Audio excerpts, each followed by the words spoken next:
Hi everyone, we'll be starting off our class today. Sorry if I can't speak too loud. If you can't hear me, make sure to tell me because I'm a little bit sick. But yeah, it's great to see everyone here. We're gonna kick off our next class on paradoxes.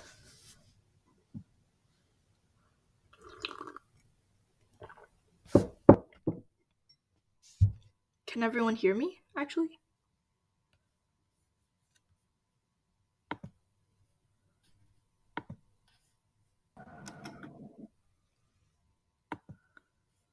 Okay, well, hopefully you can.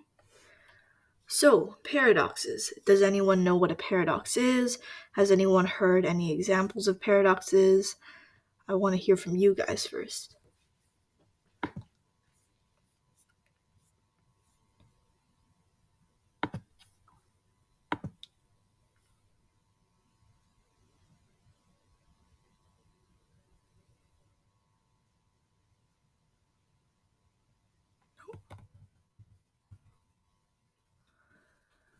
Okay, well, if no one has anything to say, I guess we'll go to our first example. Okay, so first of all, what are paradoxes? They're either a statement or situation that seems true and false at the same time. So basically, it may contradict itself. Or, for example, depending on the way you interpret it, it could end up being true or false. One excellent example is this next statement. This statement is false. So, if you think about it, if the statement is true, then it must be false. But if it's false, then the statement is true because it states that the statement is false. So if we look at it again, consider this statement is false. If this is true, that means the statement must be false because that's what it states. But if it is true, then it is no longer false. So there we have an example of a paradox. Let's look at another example, and then I'll have you guys think of your own paradoxes. So you can already start thinking. Feel more than free. The next one is the grandfather paradox. It's related sort of to time travel, and you'll find that time travel is actually a pretty common element in a lot of different paradoxes. So, say time travel was real and people could travel back in time. If someone goes back in time, imagine if you were to go back in time and you were to meet your grandfather before he had children with your grandmother, then what would happen? Then they wouldn't have children. And if they didn't have children, then your parents wouldn't be born because they were your grandparents never met and therefore they could not have children. Then if that person or your parents were never born, then you wouldn't be born either. But if you were never born, you wouldn't be able to go back in time to prevent your own birth. So when you think about it, it kind of goes in a cycle.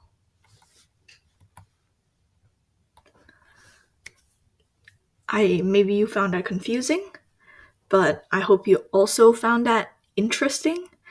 And paradoxes in general make us challenge our ideas and assumptions and make us think in new ways.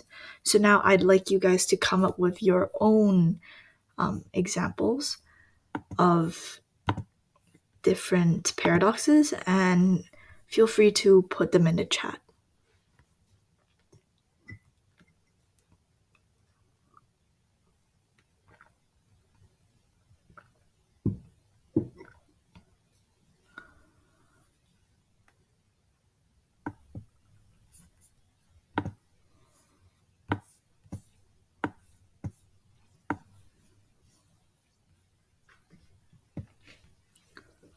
Does anyone have any idea? Maybe you can think of not even a paradox, just maybe a riddle that seems really hard. Like, for example, um, there's, I don't know if any of you guys have watched Lord of the Rings, but in Lord of the Rings, there's a really powerful figure that cannot be slain by a mortal man. So the loophole here was that in the end, a woman was the one who killed the evil figure or the evil wizard in Lord of the Rings. There are lots of other sort of examples like this that seem like paradoxes, or at least, riddles that have a lot of limitations.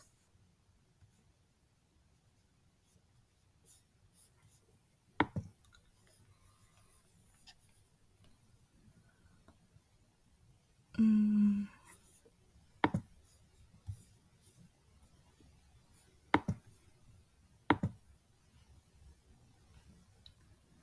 Ooh, let's see.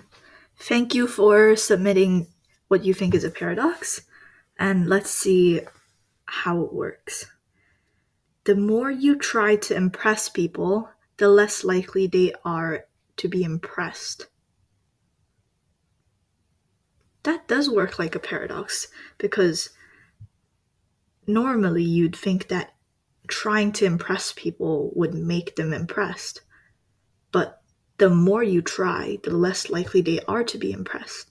So, how would you be able to impress people at all? Interesting. Thank you for that. Does anyone else have any thoughts?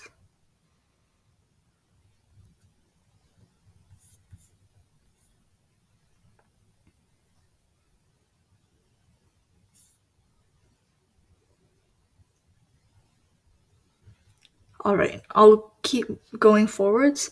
And if you have any thoughts or questions or any statements you think might be paradoxes or any situations you think might be paradoxes, feel free to put them in the chat and we can all examine them together. Next up, we have the barber paradox. In a magical town, there's a barber who shaves the heads of all men, but the barber does not shave themselves. But assuming that the barber is a man, who shaves the barber? If the barber shaves himself, then he is a man who does shave himself, which means he should not be shaved by the barber. So essentially, the barber must shave all men, but all men cannot shave themselves. But the barber must shave all men, and he himself is a man. That means he must shave himself as well. But all men cannot shave themselves, so therein lies the paradox. If he doesn't shave himself, then he should be shaved by the barber, and it just, when you think about the situation, it doesn't work together. That's another example of a paradox, just for your interest. Yeah. We have another example of paradox next, which is the liar paradox. So when we think about the statement, I am lying, if you are true, then you are lying. So that means the statement is false. But if the statement is false, that means the person who speaks this statement is not lying. Then the statement must actually be true. Because if you are not lying, you must be telling the truth.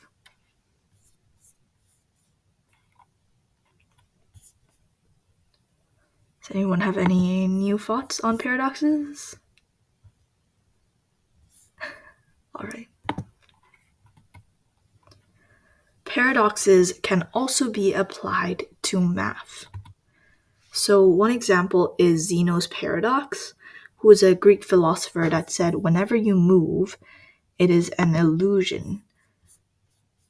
I will show you a video of it instead of explaining it so I can conserve my voice a little bit.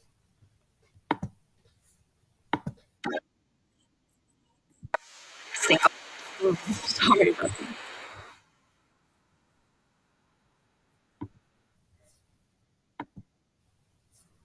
Are you all able to see and hear the video? Yep. Okay, that's great.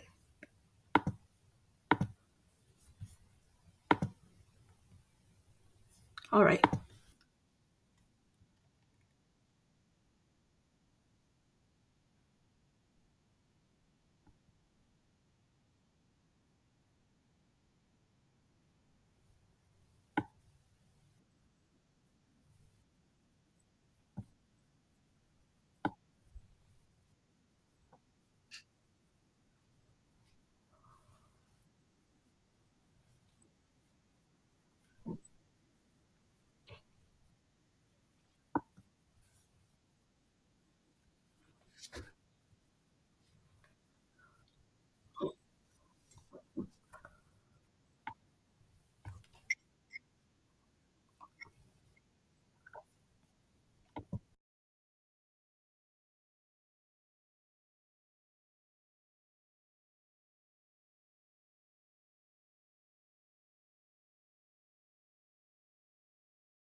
All right. So that was Zeno's paradox, or essentially a logic puzzle that argues that all movement has a limit, or that people can never get anywhere because essentially the amount of time needed to get somewhere is infinite.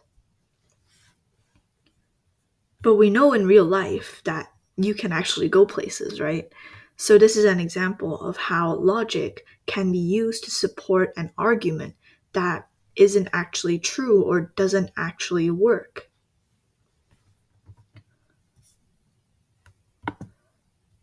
here's another example of that square we saw just now.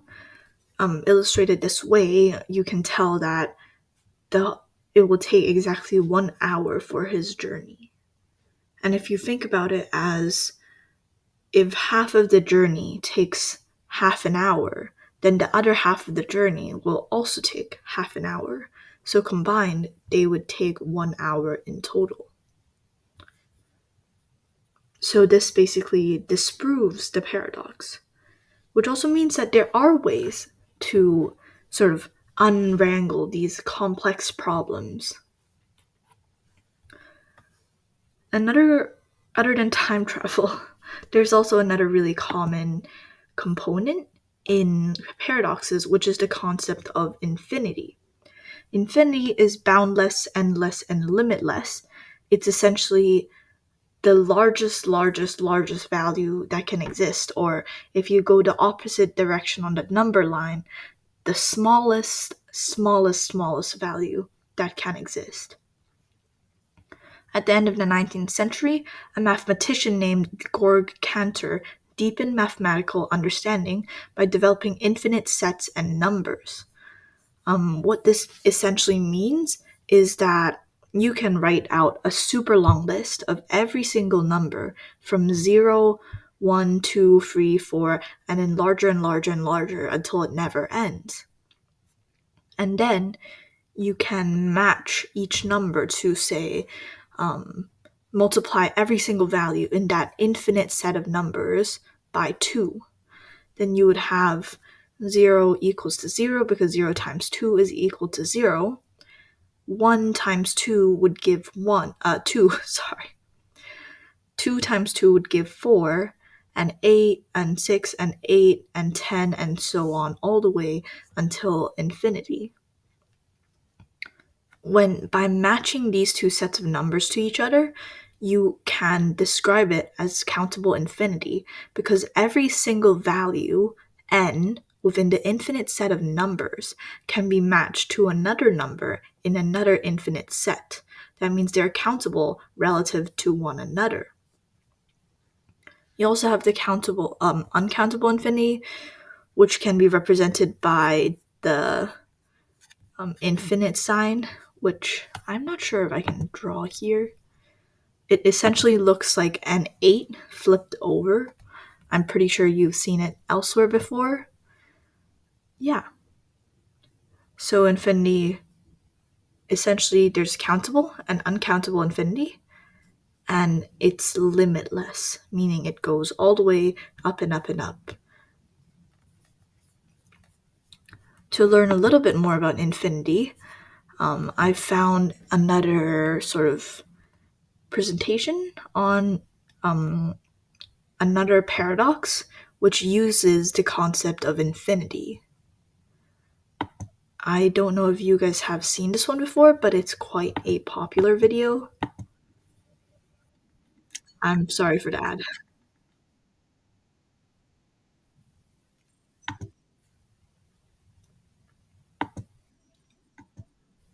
Yeah, so this is essentially the infinite hotel paradox, in which guesses are given rooms in a hotel with an infinite number of rooms, but there are also an infinite number of guesses. So, how do you assign every single guest to a room?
So that was the infinite hotel paradox.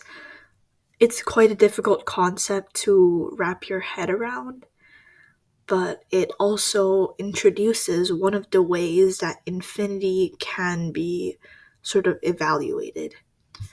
As in, it mentioned that while you have countable infinities, where you start counting from 1, 2, 3, 4, and all the way to like infinity, there are also different versions of countable infinities, such as fractions added together, where the value you're increasing is, like we saw in Zeno's paradox,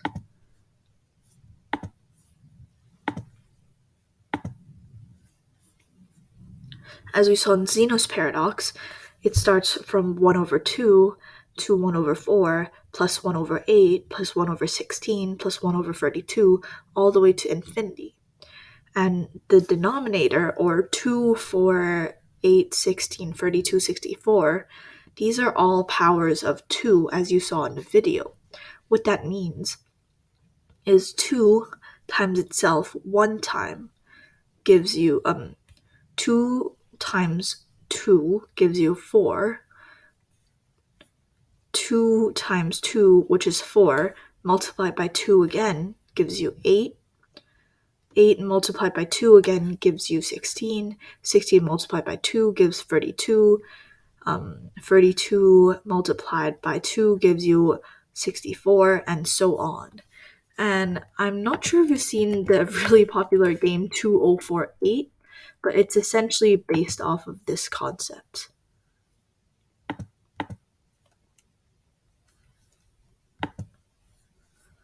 Yeah, so this is what 2048 is like. You can combine the numbers.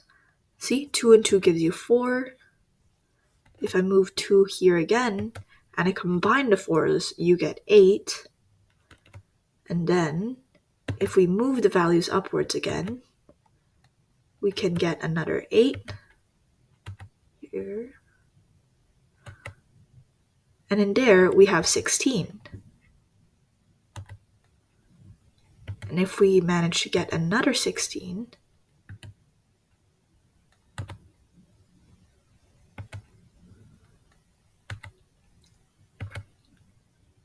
now we have two 16s.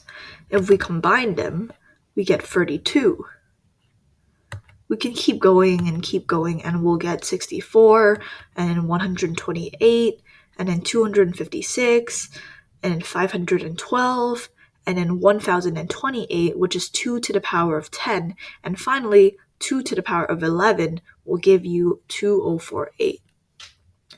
So you can see how different types of so-called infinity can go upwards and upwards. And I think on this game, I've gotten up to 4096, and you can keep going and going, and they'll keep giving you larger numbers.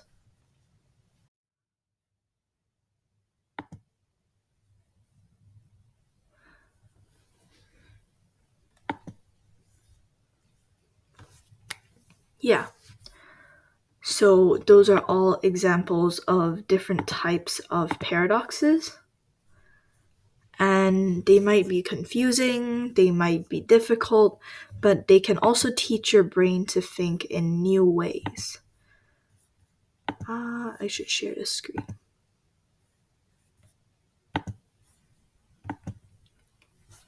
Here we are. There are always two sides of a paradox, either true or false, and paradoxes can train your brain to always look at the two sides of something, whether it's a conflict, idea, or thought. Paradoxes also teach us that not everything is right or wrong, and some things just don't have an answer. The logic just goes around and around, and it doesn't provide a clear cut answer to a question that we might have. Next, we'll go to our activity for today. Let's see.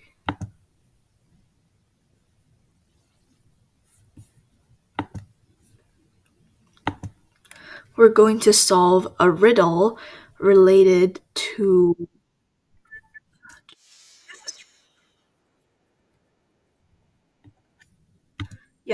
So next we'll be doing a riddle that's based off paradoxes, and after that there are another couple of interesting examples of paradoxes we can look at.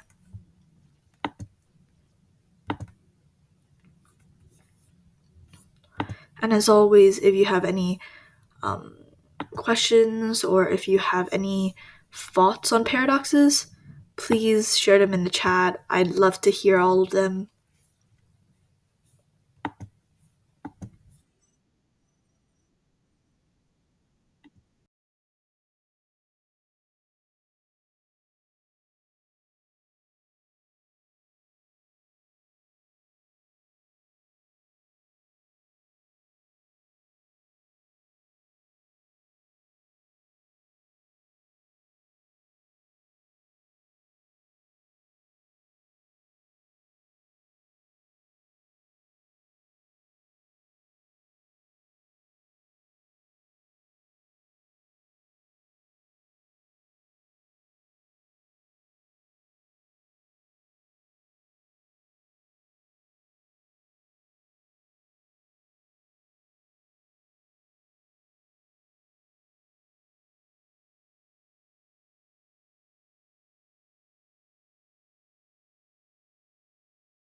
Alright, I've paused the video here so you can look at the different instructions, and I'll give you 5 minutes or 7 minutes. Let's check in at 10:43. And you can think about what you could potentially say to the troll to get them to release your brother.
Has any of you guys been able to come up with the answer, or are you still really confused and you don't know what's going on?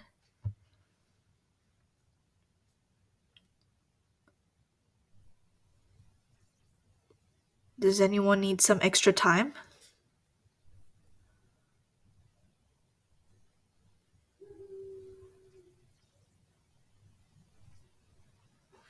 Okay, we'll take a look at the answer. Um, and hopefully it'll make lots of sense to you.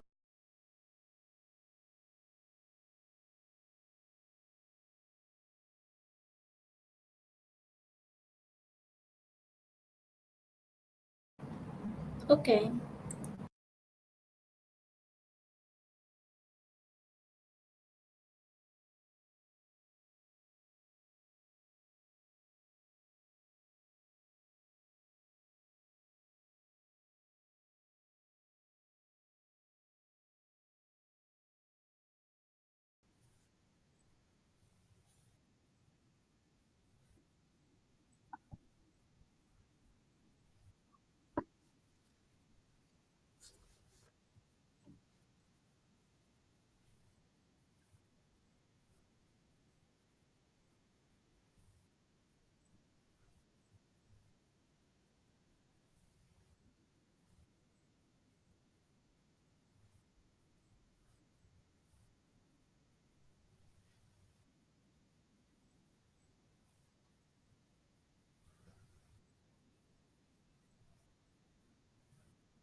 Yeah, so that was the solution. By saying the state by saying you will free my brother, which if false means that the troll will have to free the person's brother, but by being true would mean that the troll has to save the paradoxes, results in both situations coming true. Because if the statement you are going to save my brother were to be false by the troll's own rules, the person's brother would have to be freed. So that's sort of a problem involving the use of paradoxes. Next, we can take a look at some different paradoxes.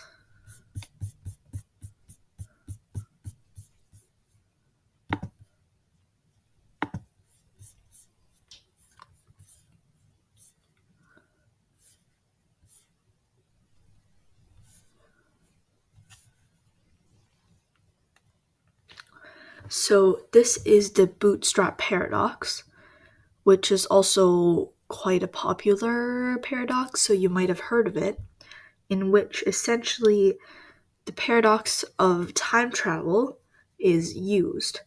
So imagine a time traveler buys a copy of Hamlet, which is one of Shakespeare's really, really famous works, and travels back in time to when Shakespeare was alive and gives the book to Shakespeare, who then copies it and then claims it as his own work. Over the centuries that follow, Hamlet is reprinted and copied and reproduced until a copy of it ends up back in the same original bookstore, where the time traveler then finds it, buys it, and takes it back to Shakespeare. The question then is who wrote Hamlet? Because if it was taken back from the time traveler of the future to Shakespeare, and Shakespeare then claimed it as his own work, then by that logic, Shakespeare didn't write it because he merely copied the work. However, why would the time traveler be able to get their hands on an original Shakespeare's work, which is Hamlet, if Shakespeare had never written it in the past himself? So there lies the paradox that there's no one who could have possibly wrote Hamlet in this situation. Yeah. Next, we'll take a look at the Ship of Theseus paradox. So, Theseus was a mythical king and the hero of Athens.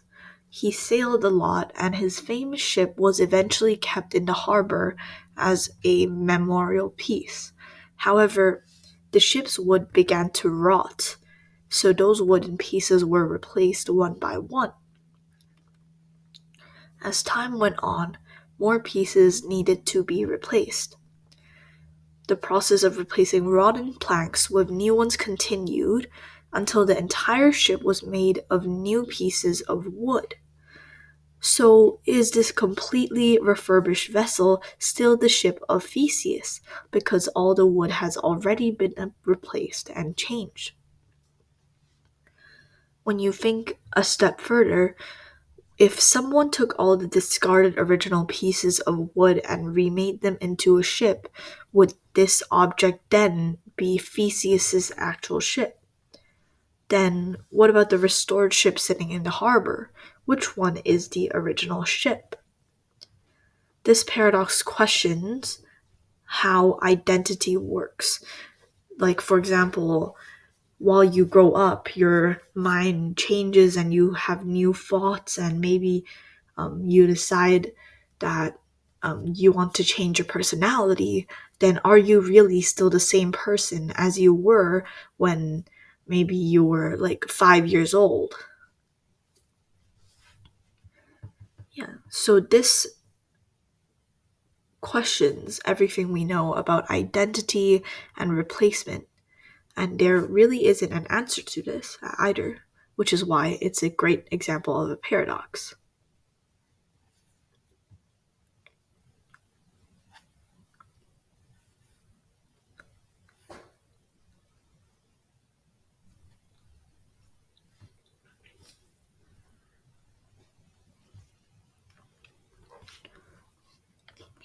We'll then take a look at the Sorites paradox, which is about the vague nature of identity, again, like the last paradox we covered. So, for example, if we have a heap of sand and you take away a single grain of sand from the heap of sand, it is still a heap of sand, right? Because one grain is so small and you have so many, many, many grains inside that make up the heap of sand. Then you take away another grain, it's still a heap. But if we continue this enough times, it will eventually result in just one grain of sand being left, which is certainly not a heap anymore. But when did the sand stop being a heap and start being something else? This paradox is based on the vagueness of language because the word heap doesn't have a specific quantity assigned to it, so the nature of a heap is subjective. If we see a lot of sand piled together, we say that it is a heap, but when does it stop being a heap and just a few grains of sand?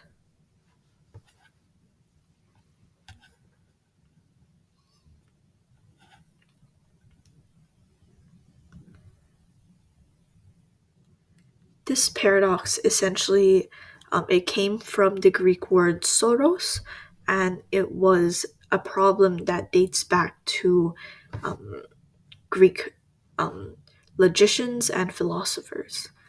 A lot of these paradoxes deal with fallacies like the horn paradox, which is another famous paradox he came up with. For example, if we accept the idea that what you have not lost, you have, then consider the fact that you have not lost your horns, therefore you must have horns. For example, it works this way. Say I have a book. I haven't lost a book, so I have the book, right? But if you think about it with something more odd or something that you shouldn't be able to have in the first place, like um, I haven't lost $1 million, so I must have $1 million, but I don't. So this goes in a cycle, and it's sort of like the chicken and the egg. Which came first? There's no beginning, there's no end. It just sort of has a cyclical sort of logic.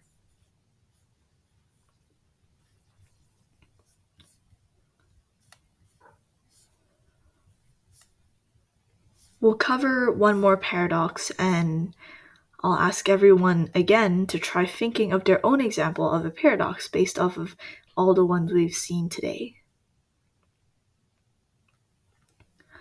Well, this one is the Pinocchio paradox, or the liar's paradox, is what the Pinocchio paradox is derived from. So essentially, it follows the same structure, but as we know, Pinocchio's nose grows longer when he lies. If he says, "My nose grows longer now," but he's telling the truth, then his nose would grow longer. But Pinocchio's nose only grows if he's telling a lie. So if his nose did grow longer, then the statement would have been false, but his nose did actually grow longer at the moment. So it would be true that his nose grows longer now. So how does this work? It's a paradox. Simple as that.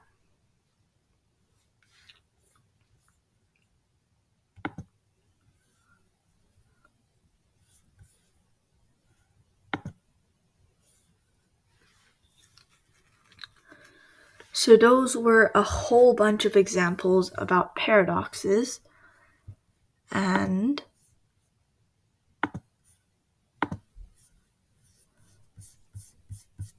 to recap everything,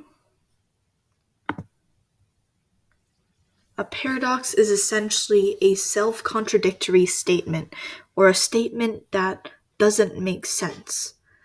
It's a statement or situation that can be true and false at the same time, which is which contributes to its puzzling nature, essentially.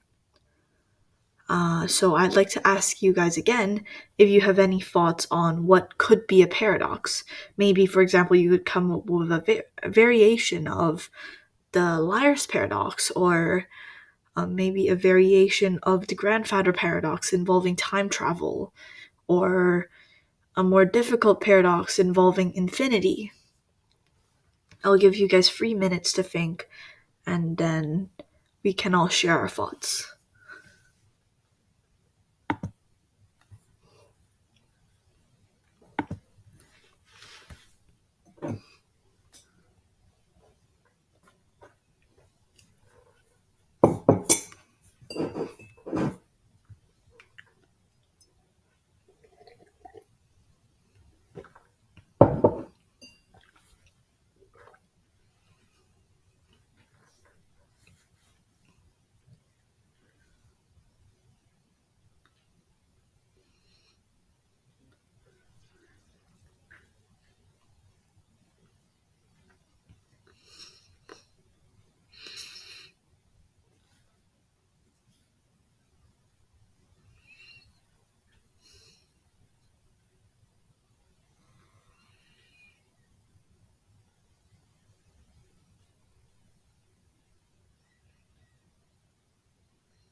All right, so I see Aisha shared one.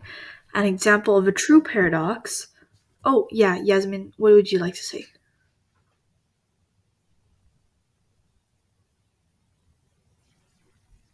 Uh,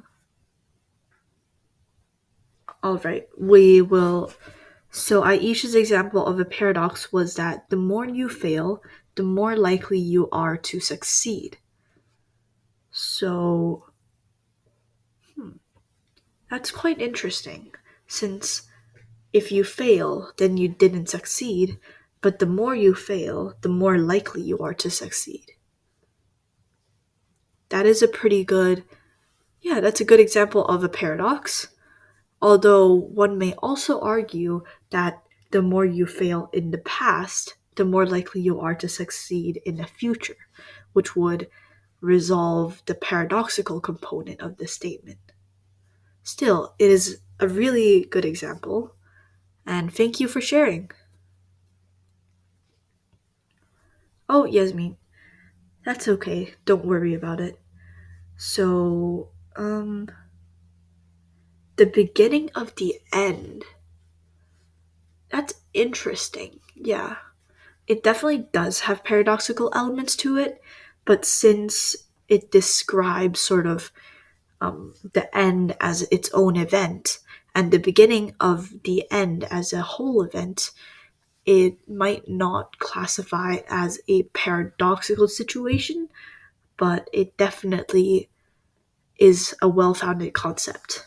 Thanks for sharing. There's a poll if you guys would like to fill it out just on maybe your favorite paradox. And thank you so much for today. And this is the end of the class if you want to leave or if you would like to fill out the poll before leaving. Thank you to everyone.